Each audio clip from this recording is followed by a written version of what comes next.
শুরু করবে? হ্যাঁ, ঠিক আছে না? আলহামদুলিল্লাহ আলহামদুলিল্লাহ হামদান কাসীরান তাইয়িবান মুবারাকান ফীহি সালামাতুল আম্মা ওয়া সালাতুত তাম্মা খাসাতান লি মুহাম্মাদির রাসূলুল্লাহ সাল্লাল্লাহু আলাইহি ওয়া আলা আলিহি ওয়া সাহবিহি ওয়া বারাকা ওয়া সাল্লাম। আউযু বিল্লাহি মিনাশ শাইতানির রাজীম। বিসমিল্লাহির রাহমানির রাহিম। الذين كفروا وصدوا عن سبيل الله أضل أعمالهم الذين آمنوا وعملوا الصالحات وآمنوا بما نزل على محمد وهو الحق من ربهم كفر عنهم سيئاتهم وأصلح بالهم صدق الله العظيم।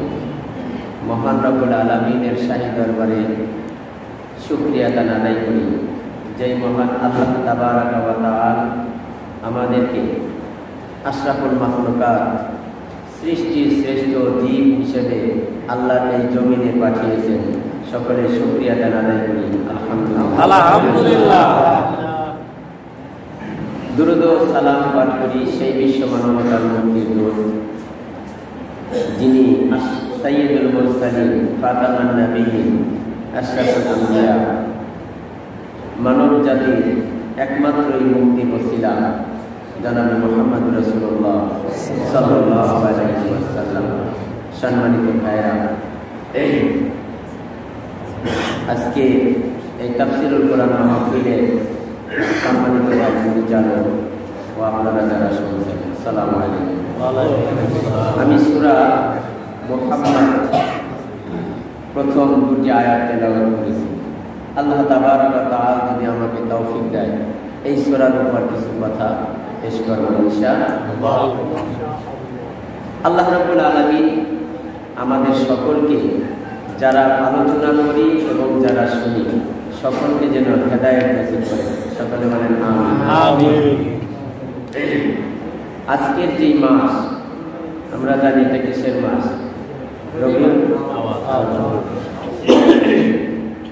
রবিউল আউয়াল মাস আসলে আমাদেরকে স্মরণ করিয়ে দেয় বিশ্ব মানবতার মুক্তির দূত, নাকি বলে মানব দরদী, যিনি মানুষের জন্য সারা জীবন কিছু করেছেন, কিছুই নেননি। মানুষকে শুধু দিয়েছেন, নেননি। করেছেন খেদমত, চাননি, প্রতিদান চাইনি। মানুষের জন্য যতটুকু সময়, ততটুকু সময় মানবতার কল্যাণের জন্যই কাজ করে গেছেন। ঠিক না? আমরা সেই নবীর উম্মত। প্রিয় ভাইরা, এই জন্য আমি ওই সূরাটি তেলাওয়াত করেছি, যেই সূরাটির নাম সূরাতুল মুহাম্মদ। কোরআন শরীফের মধ্যে 47 নম্বর সূরা। আমার নবী দুনিয়াতে যখন এসেছেন, সাথে সাথে ওই সময় পৃথিবীর পরাশক্তি রোম এবং পারস্য সাম্রাজ্যের কর্ণধরদেরকে জানিয়ে দিয়েছিলেন, অকুল জাহাল হক অজহাকাল বাতিল। হক এসে গেছে, বাতিল এখন থেকে কি হয়ে গেল? দূরীভূত হবে ইনশাআল্লাহ। যদিও মওজুদ অথবা দুর্বল রওয়ায়াত, তারপরেও আমরা জানি সেই পারস্য সাম্রাজ্যে মা আমিনা বলেছেন, নবী মুহাম্মদ রাসূলুল্লাহ সাল্লাল্লাহু আলাইহি ওয়াসাল্লাম যেদিন ভূমিষ্ঠ হয়েছিল, আমি রোম এবং পারস্যের সেই প্রাসাদগুলিকে দেখতে পাইতেছিলাম। প্রিয় ভাইরা, অত্যন্ত বরকতপূর্ণ নবী আমাদের নবী, অত্যন্ত বরকতপূর্ণ নবী। নবী আমার যখন মায়ের উদরে মা আমিনা বর্ণনা করেছে তার মুখের বাণী, যখন সখীদের সাথে পাহাড়ে নিকট ঘুরতে যাইত, সকলেরই পায়ে দামি দামি জুতা ছেড়ে, কিন্তু মা আমিনার পায়ের নিচে কিছুই নেই। তারপরেও পাথরের উপর দিয়ে যখন হেঁটে যাচ্ছে, সকলেরই পা সঙ্গত কারণে খুবই সংগোপনে, খুবই সতর্কতার সাথে ফেলা হয়েছে, কিন্তু আমিনা স্বাভাবিকভাবে হেঁটে গেছে। সকলে জিজ্ঞাসা করলো, তোমার খালি পা, অথচ তুমি স্বাভাবিকভাবে হেঁটে যাচ্ছ, কারণ কি পাথরের টোকা তোমাদের লাগে না? মা আমিনা তখন বলেছিল, আমার পায়ের নিচে যে পাথরের টুকরাগুলো এসে লাগে, ওই পাথরের টুকরাগুলো আমার কাছে মনে হয় তোলার মতো নরম হয়ে গেছে। অর্থপূর্ণ নবী, মর্যাদাপূর্ণ নবী,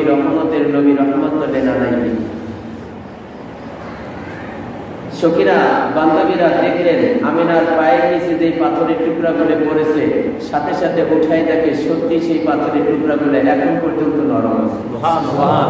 ভাইরা আমার, এই বরকতপূর্ণ নবীর উম্মত হওয়ার পরেও আমরা আমাদের নবীকে কিন্তু চিনতে পারলাম না।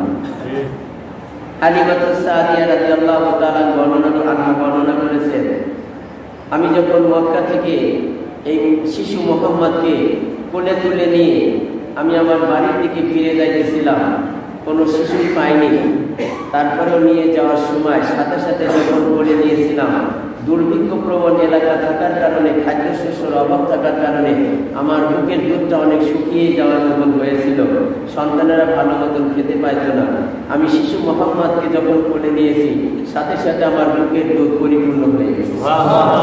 তাই না, আমি যে বাহনটার উপর চড়ে যাইতেছিলাম, একটু আগে সেই বাহনটা ছিল দুর্বল, ক্ষীণ।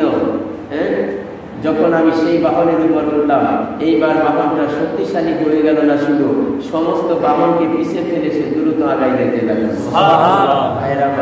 এটা বর্ণনা করার মুখ্য উদ্দেশ্য এই কারণেই যে আমরা সেই নবীর উম্মত, এই নবীর গুণগান যদি গাওয়া হয় তাহলে সারা রাত কোলাবে না, এই অধম বললে কোলাবে না, শুনলেও তো কোলাবে না, সারাটা জীবনও বর্ণনা করে সেই নবীর কিন্তু মর্যাদা বর্ণনা করে শেষ করা যাবে না। আমি যে সূরাটি তেলাওয়াত করেছি এই জন্যই নবী মুহাম্মদের কথা, আমার নবীর কথা এই জন্য একটু বলে গেলাম, কারণ না বললে একটু অপূর্ণতা থেকে যায়। আমরা কেউ নবীর উম্মত, কেন তার আদর্শকে অনুসরণ করবো? প্রিয় ভাইরা আমার জানেন, পৃথিবীতে যত লোক এসেছে সকলের আদর্শের মধ্যে কিছু না কিছু ত্রুটি আছে। একমাত্র আল্লাহ নবী হাদিসে কুদসির বর্ণনা, একদিন মাওলাকে বলতেছিলেন, মাওলা তুমি বলেছো না আমাকে তুমি একটু স্পেশাল মর্যাদা দিয়েছো, কিন্তু কিসের মর্যাদা আমি তো বুঝতেছি না কিছু। মর্যাদা কিরকম আমি বুঝি নেই। মুসা নামে একজন নবী ছিল, যার সাথে তুমি সরাসরি কথা বলতে, তোমার কুদরতের কথা বলার এত তাসির হয়েছে যে মুসা আলাইহিস সালাম যে অঞ্চলে কথা বলেছে ওই অঞ্চলের গাছ বৃক্ষগুলো এখনো মনে হয় লাইটিং করা। এইরকম মর্যাদা আমাদের তুমি কোন জায়গা দিয়েছি? মাওলার কথা বলতেছেন আমার নবী, ও আল্লাহ, ঈসা নামে একজন নবী ছিল, আমার 600 বছর আগে চলে গেছে।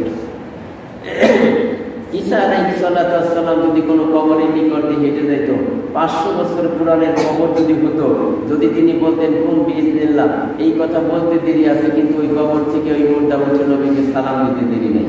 ও রব্বুল আলামিন, এইরকম মর্যাদা আমার তো কোথায়, আমি খুঁজে পাচ্ছি না। এইভাবে আমার নবী কয়েকটা কথা বললেন, ও আল্লাহ, দাউদকে তুমি এমন কণ্ঠস্বর দান করেছিল।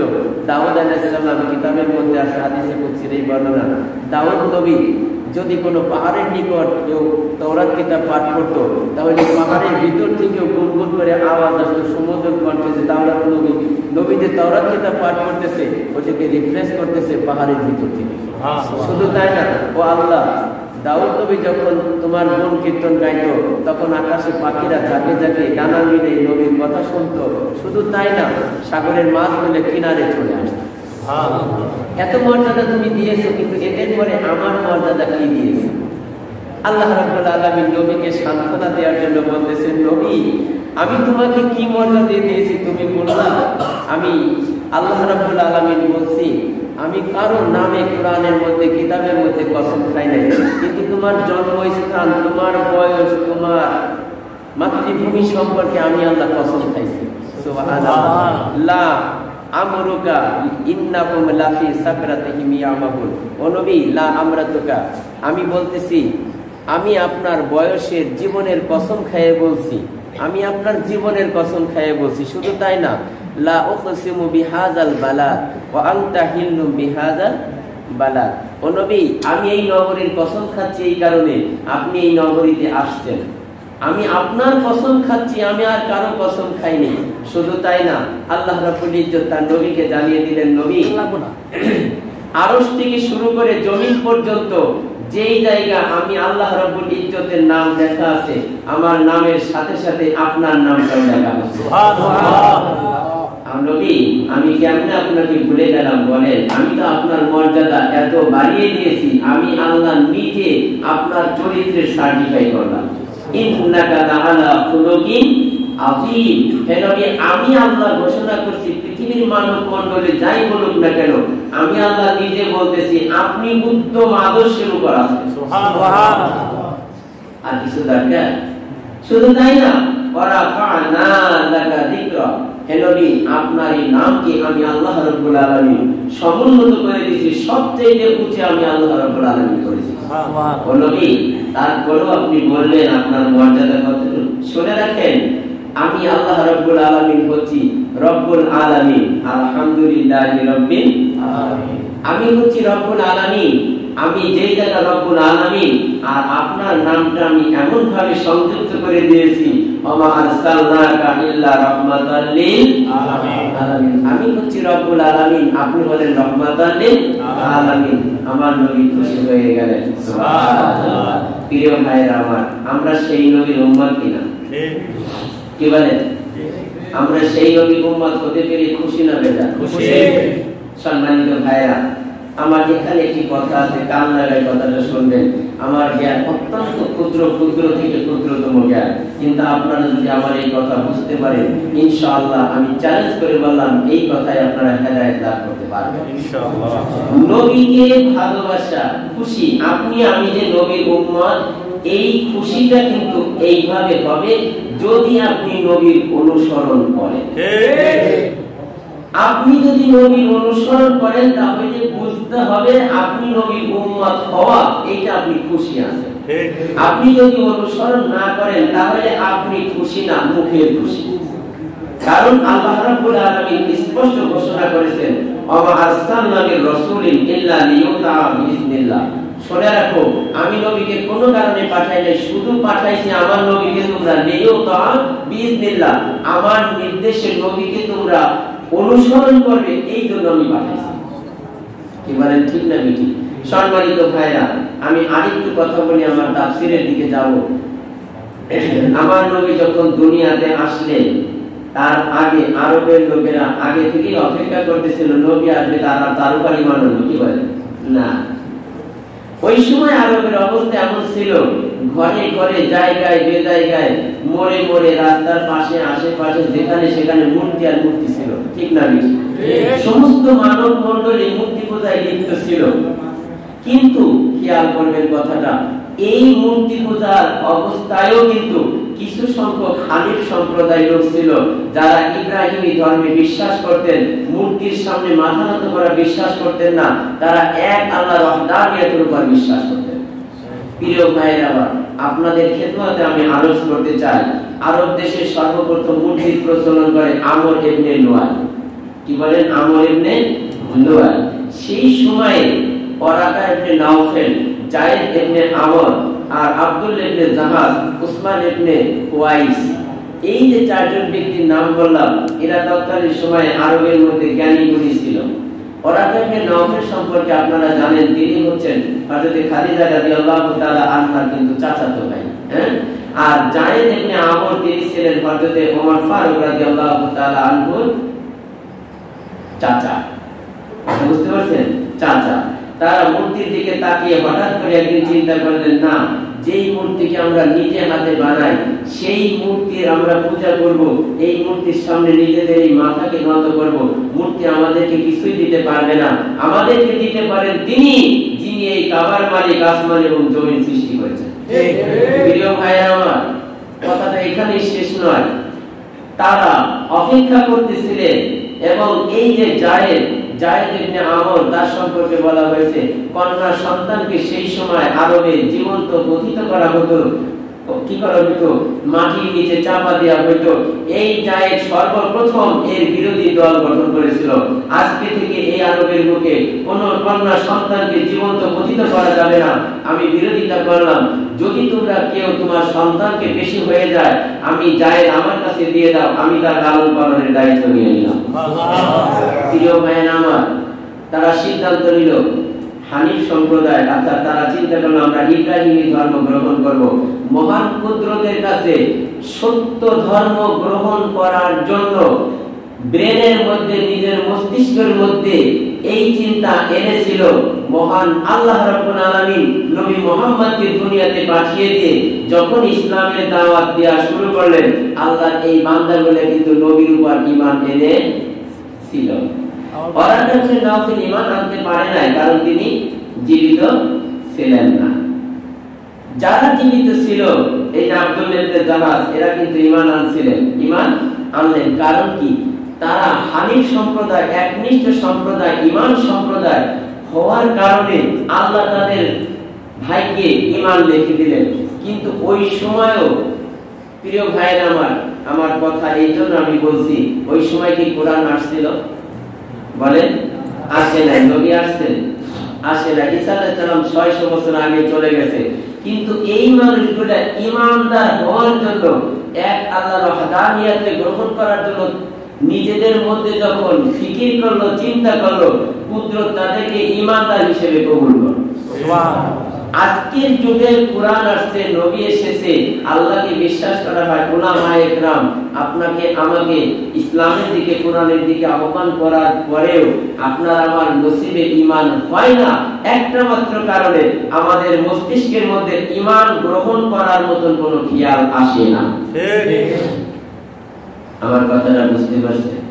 সম্মানিত ভাইরা, এই জন্য আমরা নবীকে আপনি ভালোবাসেন, নবী উম্মত হওয়ার কারণে আপনি খুশি, বোঝা যাবে তখন যখন আপনার চিন্তা চেতনা, আদব, লেহাজা, চলাচলের মধ্যে নবীর সুন্নাহ, নবীর রীতিনীতি যখন প্রকাশ হবে। সম্মানিত ভাইরা, ফ্রান্সে আমার নবী সম্পর্কে কটূক্তি করা হয়েছে, ঠিক না? আমরা কি করলাম? স্লোগান দিলাম, মিছিল করলাম, মিটিং করলাম, হ্যাঁ, কিছু কেহ আবার বাধাও দিল।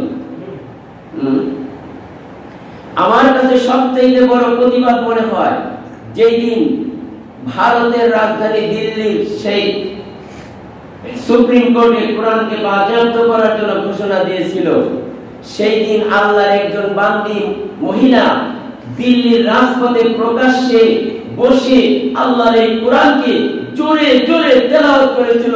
নিজের যত বড় কণ্ঠস্বর ছিল সেই কণ্ঠস্বর দিয়ে তেলাওয়াত করেছিল।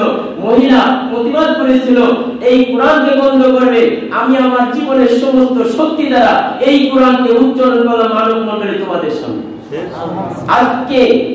আজকে মুসলিম মিল্লাতের সবথেকে বড় প্রতিবাদ হইল নবীর প্রতিবাদ। এরকম যদি সেই ফ্রান্স এবং ওই নরবসরা আমার নবীকে নিয়ে ব্যঙ্গচিত্র করেছে, তামাম পৃথিবীর মুসলিম মিল্লাত যদি কাফের এবং মুশরিকদের সমস্ত প্রকার রীতিনীতিকে দূরে ফেলে দিয়ে আল্লাহর নবীর আদর্শের সৈনিক হিসেবে ওই দিন থেকে তার জীবনযাত্রা শুরু করে দিত, কাফের মুশরিকদের এটা সবচেয়ে বড় প্রতিবাদ হতো। আমরা কি তা করতে পেরেছি? আমরা করতে পারিনি। আপনার বাবাকে মারার জন্য বাইডেন শুরু করে দিয়েছে, আপনি স্লোগান দিলেন কাজ হবে না। ওই সময় কোনো স্লোগান নাই, একটাই স্লোগান, পুরা লাঠি নিয়ে ওর মাথা হয়েছে মারা, নাকি বলে? আমাদের সেই মারাটা হতো যদি নবীর আদর্শকে আমরা উজ্জীবিত করতে পারতাম। সম্মানিত ভাইরা, ঈমান কাকে বলে এই উদাহরণটা দেওয়ার পরে আমি আমার তাফসীর শুরু করব। আবু বকরের নাম শুনেছেন আপনারা? জি ইনশাআল্লাহ শুনেছেন। হযরত ইবনে আব্বাস রাদিয়াল্লাহু তাআলা আনহু বর্ণনা করেন, আবু বকর রাদিয়াল্লাহু তাআলা আনহু মিদ্রাসের ঘরে ফিনহাস নামক একজন ইহুদি পণ্ডিতের কাছে গেলেন।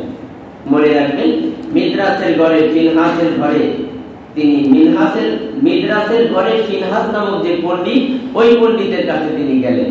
যে দেখলেন অনেক ইহুদিরা তার কাছে আসতেছে, তিনি ইসলাম ইহুদি ধর্মের দাওয়াত দিচ্ছে তাদেরকে। দাওয়াত দিতে দিতে এক পর্যায়ে আবু বকর রাদিয়াল্লাহু তাআলা আনহু বলেন, ভাই মিনহাস, তুমি তো জানো আল্লাহর নবী সত্য নবী? বলে হ্যাঁ জানি। তুমি জানো কোরআন সত্য? বলে হ্যাঁ তাও জানি। তুমি জানো আল্লাহ তো সত্য? হ্যাঁ তাও জানি। তুমি জানো ইসলাম তো একমাত্র এখন ধর্ম? তা জানো? বলে হ্যাঁ সব জানি। বলে তাহলে কেন তুমি ইসলাম গ্রহণ করছো না? মিনহাস বললেন, খুব একটা কঠিন কথা। মিনহাস বলে দিলে, দুর্ভাগ্য আমাদের, যদি মুহাম্মাদের ধর্ম আমরা গ্রহণ করি তাহলে আমাদের জন্য সবচেয়ে বড় দুর্ভাগ্য। নাউজুবিল্লাহ। এরকম জাতীয় আরেকটু কটাক্ষমূলক কথা বলার সাথে সাথে আবু বকর রাদিয়াল্লাহু তাআলা আনহু কিন্তু শান্ত মেজাজের লোক ছিল। কি বলে? খুবই শান্ত মেজাজের লোক ছিল। আর অগ্নি এমন ধরে চপে টাকাত করে দিলেন, মিনহাসের চলে সাথে সাথে মিনহাস পড়ে গেছে। পড়ে যে সংবরণ নিজেকে করে তাড়াতাড়ি চলে গেলেন আল্লাহ রাসূলের দরবারে। ইয়া মুহাম্মদ, আপনার সাথী আমাকে দেখে এই কাম করছে, রক্ত বেরিয়ে গেছে। তাফসীরের কিতাবে লেখে মিনহাসের মুখ দিয়ে রক্ত বেরিয়েছে সওরের চোটে। বুঝতে পারছেন না? আল্লাহ রাসূল সাল্লাল্লাহু আলাইহি সাল্লাম বলেন, মিনহাস ঠিক করে বলো কে মারছে, কারণ আল্লাহ রাসূল জানেন এই কাজ তো ওমরের কাজ, এটা তো আবু বকরের কাজ না। কি বলেন, ঠিক না? এই কাজ তো ওমর করে। আল্লাহ রাসূল বলেন, মিনহাস ঠিক করে বলো কে করছে, মানে আমি তো বলছি আপনার সাথে আবু বকর। আল্লাহ রাসূল আবার বলেন, না তুমি ঠিকমতো নামটা বলো। আল্লাহ রাসূল চিন্তা করতে চওরের সাথে হয়তো মাথা খারাপ হইতে পারে, এজন্য আবু বকরের নাম বলতেছে, ওমরের কথা আবার ভুলেও না বলতে পারে। মিনহাস বললেন, না ইয়া রাসূলুল্লাহ, আপনার সাথে আবু বকরই করেছে। আল্লাহ রাসূল আবু বকরকে ডাকলেন, আবু বকর তুমি এই কাজ করেছো? আবু বকর বলেন, হ্যাঁ আমি করেছি। খেয়াল করবেন ঈমানদার কাকে বলে, ঈমানটা কি করে। আবু বকর বলেন, ইয়া রাসূলুল্লাহ ও এই কথা বলেছে যার কারণে আমি এই কাজ করেছি। মিনহাস বলতেছেন, ইয়া রাসূলুল্লাহ আমি এই কাজ করিনি, আল্লাহ শপথ খেয়ে বলছে আমি এই কাজ করিনি। আবু বকর বলেন, ইয়া রাসূলুল্লাহ ও এই কাজ করেছে এই কারণে আমি এটা করছি। সাথে সাথে মহান আল্লাহ রাব্বুল আলামিন সূরা আলে ইমরানের 181 নম্বর আয়াত আল্লাহ তাৎক্ষণিক নাযিল করে দিলেন, লাকাদ সামিআল্লাহু কাওলাল্লাযিনা ক্বালু ইন্নাল্লাহা ফাকিরুন ওয়া নাহনু আগনিয়া। মিনহাস বলেছিল তোমার আল্লাহর প্রতি ঈমান আনবো কি, তোমার আল্লাহ তো গরীব, তোমার আল্লাহ গরীব কেমনে? বলে আল্লাহ বলেছেন, ইন তুকরিদুল্লাহু ওয়ারদান হাসানা, তোমরা আমাকে ঋণ দাও আমি তোমাদেরকে ফিরাই দেব। তাই তাহলে ঋণের দরকার, আমাদের তো ঋণ লাগে না। তোমার আল্লাহ গরীব, আমরা ধনী, এজন্য কেন ঈমান আনবো, এই জন্য আনবো না। আল্লাহ রাব্বুল আলামিন বলেন, হে নবী মিনহাস এই কথা বলেছে আমি আরশ থেকে শুনেছি। আল্লাহ রাব্বুল আলামিন সাথে সাথে সূরা আলে ইমরানের 181 নম্বর আয়াত নাযিল করে দিলেন, লাকাদ সামিআল্লাহু কাওলাল্লাযিনা ক্বালু, ও নবী আল্লাহ শুনেছেন তারা দুইজনে যা বলেছে। ওয়া ইন্নাল্লাহা ফাকিরুন, ও বলেছে আল্লাহ গরীব, ওয়া নাহনু আগনিয়াও, আমরা হলাম ধনী। অর্থাৎ আল্লাহ রাব্বুল আলামিন আবু বকরের কথা সপক্ষে এই আয়াত নাযিল করে দিয়েছেন। সুবহানাল্লাহ। ঈমানদার কাকে বলে? এর নাম কি? ঈমানদার। সম্মানিত ভাইরা, আমাদেরকে এই ঈমান গ্রহণ করার দরকার আছে কি নাই? আছে ইনশাআল্লাহ। আমরা নবীর উম্মত হব ইনশাআল্লাহ। কিভাবে হব? প্রতিবাদের মাধ্যমে না শুধু স্লোগানের মাধ্যমে? প্রতিবাদ কিসের মাধ্যমে? রাসূলের সুন্নাহ অনুসরণ করার মাধ্যমে। রাসূলের সুন্নাহ অনুসরণ করার মাধ্যমে। আমি সেদিন তাফসীর করতে যে একটা জায়গা দেখে আমার এত ভালো লাগলো। আল্লাহ রাসূল সাল্লাল্লাহু আলাইহি সাল্লাম বলেন, কোন ব্যক্তি যদি কোরআনকে গবেষণা করতে যে আল্লাহর কাছে কিছু চাইতে সময় না পায়, মহান কুদরত তাকে এতটাই দান করবেন যে চায় তার চাইতেও বেশি। সুবহানাল্লাহ। দেখছেন অবস্থা কি? এটার বিশেষত্ব কি? কোরআন। বিশেষত্ব কোরআন। সর্বশ্রেষ্ঠ গ্রন্থ আল কোরআন নাযিল হয়েছে এমন নবীর উপর যিনি হচ্ছেন সেরা নবী, মহানবী। মহাগ্রন্থ আল কোরআন নাযিল হয়েছে মহানবীর উপর যিনি এনেছেন ফেরেশতা, তিনি হচ্ছেন ফেরেশতাদের মধ্যে সেরা ফেরেশতা। আল্লাহ রাব্বুল আলামিন দান করলেন সেরা ফেরেশতার মাধ্যমে মহাগ্রন্থ আল কোরআন মহানবীর পর যারা এই কোরআন এবং নবীকে অনুসরণ করবে তারাও পৃথিবীতে মহান হবে। ঠিক না বেঠিক? সম্মানিত ভাইরা, আসুন আমরা সেই কোরআনের কিছু আলোচনা শুনি। আমরা অবশ্যই শুনবো এবং মানবো। এই সূরাটা আমি যে তেলাওয়াত করেছি সূরা মুহাম্মদ, সূরার নাম কি? মুহাম্মদ। আহারে ভাই, আমাদের মধ্যে তো ইনজেকশন দিয়ে অপারেশন করার আগে ইনজেকশন দেয় না? দেয় তো? অবশ্যই ইনজেকশন দিলে কাটেন, সিরেন, ফারেন, যা কিছু করেন, কি করা যাবে? লাগবে না, ব্যথা পাবে না। মুসলিম মিল্লাতের ঈমানের মধ্যে এমন ইনজেকশন দেওয়া হয়েছে, নবী সম্পর্কে কথা বললে মনেই হয় না কিছু, আল্লাহ সম্পর্কে বললে কিছু মনে হয় না, ইসলাম সম্পর্কে বললে কিছু মনে হয় না। মুসলমানের ঈমানের মধ্যে এমন পয়জন ঢোকায় দিয়েছে, ঈমান বাড়ে না। ঠিক ঠিক। ইন্নামাল মুমিনুনা আল্লাযীনা ইযা যুকিরাল্লাহু ওয়াজিলাত কুলুবুহুম ওয়া ইযা তুলিয়াত আলাইহিম আয়াতুহু যাদাতহুম ঈমানা ওয়া আলা রাব্বিহিম ইয়াতাওয়াক্কালুন। মুমিন হচ্ছে ওই ব্যক্তি যার সামনে আল্লাহর কথা বলার সাথে সাথে অন্তরটা নেচে ওঠে। আর আমাদের সামনে কথা উঠলে নাচে না। আপনার বাপ সম্পর্কে কথা বলার সাথে সাথে কিন্তু ক্যারে একবার মেরে ফেলে দিতে চেষ্টা করবে, নাকি বলেন? প্রয়োজনে একদম ফাঁসি দিয়ে লাগিয়ে দিলেন। আমার নবী সম্পর্কে কথা বলার সাথে সাথে আপনি সামান্য দিলেন, এটা তো যার যার ব্যাপার, কি ঠিক না? এই মানসিকতা সম্পন্ন লোক হলে ঈমানহীন এবং ঈমানহীন। আল্লাহ রাব্বুল আলামিন আমাদেরকে ঈমানদার হিসেবে কবুল করুন, আমিন। আমি যে সূরাটি তেলাওয়াত করেছি সূরা মুহাম্মদ, বলেছি 47 নম্বর সূরা। এই সূরাটি পুরোটাই মাদানী, মদিনায় অবতীর্ণ হয়েছে। একটি আয়াত মাত্র মাক্কি বলেছেন মুফাসসির ইকরাম, সেই আয়াতটা নাযিল হয়েছে মদিনায় যাওয়ার আগে হিজরতের সময়। সেই আয়াতটা হচ্ছে আকাইয়িন মিন কারিয়াতিন ইয়া আশাদ্দু কুওয়াতান মিন কারিয়াতিকা আল্লাতী আখরাজাতকা। হে নবী, যে আপনার আগে অনেক সম্প্রদায় এরকম ছিল, শক্তিশালী ছিল, যারা আমার দ্বীনের পথে দায়ীদেরকে বের করে দিয়েছিল। আমি আল্লাহ রাব্বুল আলামিন আহলাকনাহুম ফালা নাসিরা লাহুম, ওদেরকে আমি আল্লাহ হালাক করে দিয়েছি, কোনো সাহায্যকারী খুঁজে পাইনি। এর অর্থ আপনাকেও আজকে তারা বের করে দিয়েছে, আমি ওদের চাইতে শক্তিশালী করে আপনার ওই জায়গা পাঠাই দেব, ওদেরকে পরাজিত করব, এটা কেউ সাহায্য করতে পারবে না। এই যে আয়াতটা নাযিল হয়েছে, তার সব আয়াতগুলো নাযিল হয়েছে মদিনায়। প্রিয় ভাইরা আমার, আল্লাহ রাব্বুল আলামিন কাফের এবং মুমিনের কিছু বৈশিষ্ট্য এখানে আল্লাহ ব্যক্ত করবে, আমরা আমাদের নিজেদের জীবনের সাথে মিলিয়ে নিব। আল্লাযীনা আমানু আশাদ্দু হুব্বান লিল্লাহ, যারা ঈমানদার তারা আল্লাহকে সবচাইতে বেশি ভালোবাসে। সবচাইতে বেশি ভালোবাসে কারা? ঈমানদারেরা। প্রিয় ভাইরা, আল্লাহ রাব্বুল আলামিন বলতেছেন আল্লাযীনা কাফারু ওয়া সাদ্দু আন সাবিলিল্লাহ আদাল্লা আমালাহুম, যারা কাফের, যারা আল্লাহকে অস্বীকার করে। আল্লাহকে অস্বীকার করা মানে কি? আল্লাহর বিধানকে অস্বীকার করে, আল্লাহর হুকুমকে অস্বীকার করে, নাকি বলে আল্লাহর আইনকে অস্বীকার করে, আল্লাহর দেয়া যে বিধান সেগুলোকে অস্বীকার করে, মানে পালন করে না। যিনি পালন করে না অঘোষিত তিনি কিন্তু অস্বীকার করে। যারা এই কাজটা করে আল্লাহ বলেন আদাল্লা আমালাহু, আমি তার সমস্ত আমলকে ধ্বংস করে দেব। প্রিয় ভাই, এই জন্য আল্লাহ বলেন অনেক কাফের মুশরিকও কিন্তু অনেক ভালো কাজ করে। এই ভালো কাজ, প্রত্যেকটা ভালো কাজেরই কিন্তু একটা আল্লাহ জাযা দিয়ে থাকে। এখানে মুফাসসির ইকরাম বলেন কাফের মুশরিক যদি ভালো কাজ করে তার বদলা আমি আল্লাহ দুনিয়াতে দিয়ে দেব, ওকে নির্ভেজাল জাহান্নামে করে কবরে নিয়ে আসবে। মনে রাখবেন, এই কিন্তু বিধান। ওয়াল্লাযীনা আমানু, এবং যারা ঈমানদার। কারা ঈমানদার? আমি এই জন্য ঈমানদার বোঝানোর জন্য চেষ্টা করি এতক্ষণ। আসলে ঈমানদার কারা, ঈমানের তেজস্ক্রিয়তা কি, ঈমানদার ব্যক্তির বৈশিষ্ট্য কেমন হবে, এটাই আমি আপনাদেরকে এতক্ষণ এই জন্য বললাম। ওয়াল্লাযীনা আমানু, এই ঈমানের ক্রাইটেরিয়াতে যিনি পড়বেন, ওয়া আমিলুস সালিহাত, আর যারা আমলে সালেহ করবেন। খুব খেয়াল করবেন, ঈমান আনার পরে আমলে সালেহ করলেই শুধু আল্লাহর জান্নাতে যাওয়া যাবে না। এই জন্য আল্লাহ রাব্বুল আলামিন বলতেছেন ওয়া আমানু বিমা নুজিলা আলা মুহাম্মদ, এবং যারা দ্বিতীয়বার আরেকবার ঈমান আনবে নবী মুহাম্মাদের উপর যা নাযিল করা হয়েছে। প্রিয় ভাইরা আমার, বলেন তো নবী মুহাম্মাদের উপর আল্লাহ কি নাযিল করেছে? কোরআন। এইটুকু যদি আল্লাহ না বলতো, কোরআন কেউ না মানলেও জান্নাতে চলে যেত। আমরা ঈমান গ্রহণ করেছি, আমলে সালেহ, সমস্ত নেক আমল।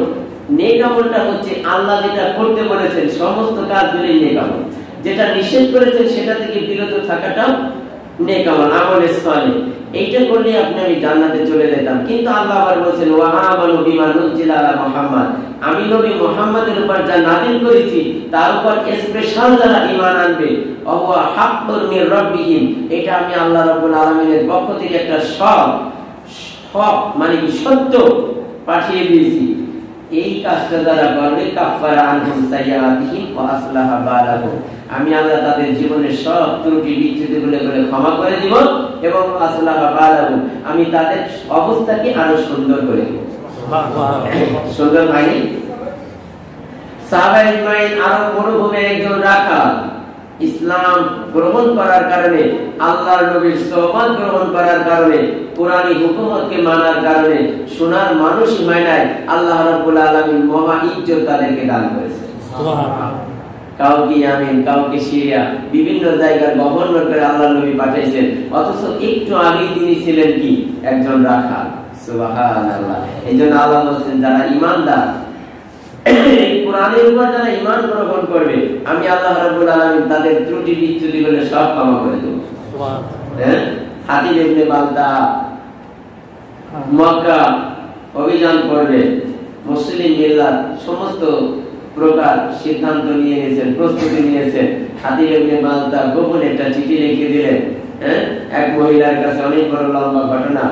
এই কথাটা দিয়েছিলেন কিন্তু এই কারণে তাদের কিছু সন্তানাদি ওখানে ছিল, তাদের হেফাজতে যাতে এইগুলো একটু ভালো থাকে। এই কথাটা প্রকাশ পেয়ে গেলেন কেমনে, মহান কুদরতে এই কথাটা জানিয়ে দিলেন। সেই মহিলার চুলের কুফার মধ্য থেকে সেই চিঠিটা নয় আসার পরে ওমর ফারুক রাদিয়াল্লাহু তাআলা বলেন, ইয়া রাসূলুল্লাহ, আমাকে অনুমতি দিন, আমি ওর গর্দান উড়িয়ে দিই। আমি বললাম, আল্লাহ রাসূল জানতেন যে এই কাজটা তো ওমর। ওমর বলেন, ইয়া রাসূলুল্লাহ, আমাকে অনুমতি দিন, আমি ওর গর্দান উড়িয়ে দিই। হাতিব ইবনে বালতা বলেন, ইয়া রাসূলুল্লাহ, আমার ব্যাপারে তাড়াতাড়ি ফায়সালা করবেন না, আমার কাছে একটু কথা শুনেন। আমি এই কারণে এই কাজটা করেছি। আল্লাহ রাসূল সাল্লাল্লাহু আলাইহি সাল্লাম হাতিবকে ক্ষমা করে দিলেন, কারণ তিনি বদরি সাহাবা ছিলেন। তিনি কি ছিল? বদরি সাহাবা হওয়ার কারণে তাকে আল্লাহ রাব্বুল আলামিন নবী আমার ক্ষমা করে, হক থাকবে না। এজন্য দেই হিক্কাল হাক্কা ওয়া ইউতিলাল বাতিলা, কোরআনের আয়াত। বাতিলের পক্ষে, বাতিলের বিপরীতে হককে